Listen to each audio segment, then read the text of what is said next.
Sign up for the USDA's Market Facilitation Program is underway. Lodged soybeans are impacting the 2018 harvest, and Michigan Agricultural Commodities Chris Betz will join us with a market update. I'm Janelle Brose, and this is Farm News 5. Farm News 5 is brought to you by Ford.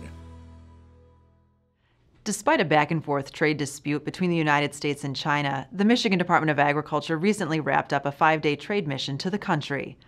A number of food and agricultural companies, as well as commodity groups, joined the tour to learn about the Chinese food industry and connect with qualified buyers. Tour participants say the ongoing trade battle doesn't hinder the relationship building between both countries' buyers and sellers. Couldn't have been a better time for those conversations than the week that the additional tariffs were announced.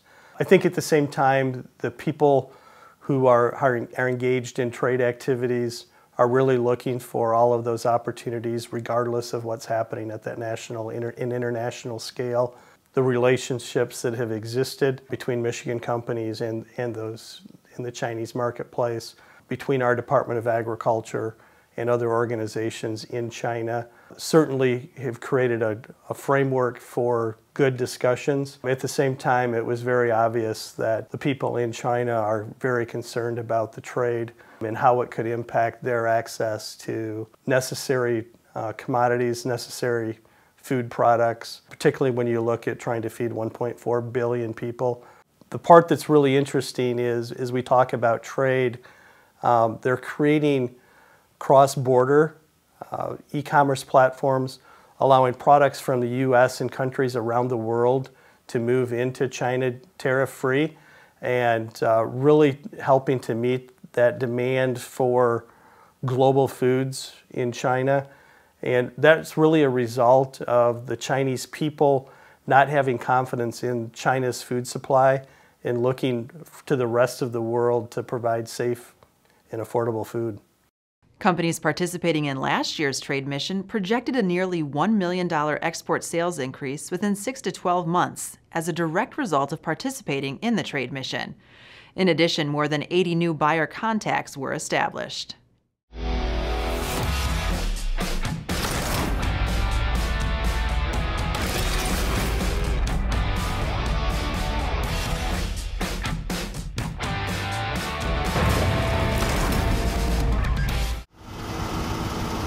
The 2018 soybean harvest is underway, and lodged soybeans are present in some fields.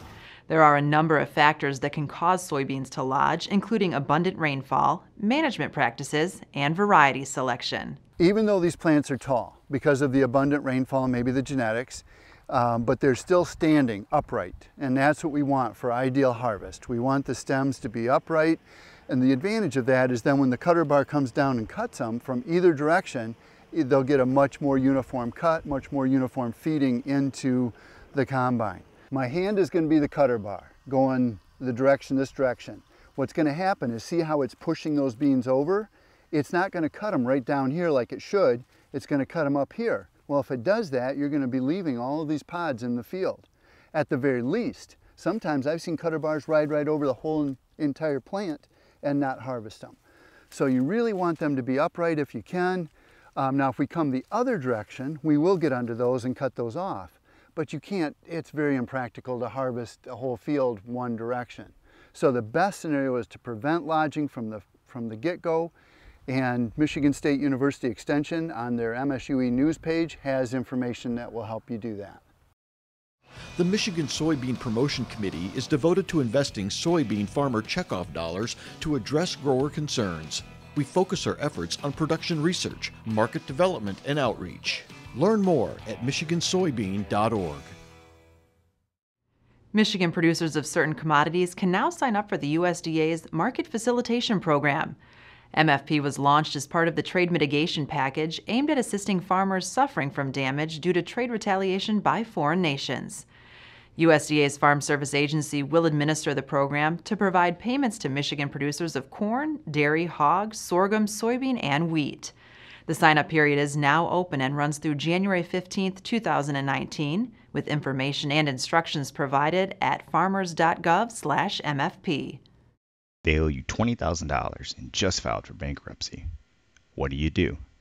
Visit fosterswift.com to learn why quick action is key to protecting your assets today.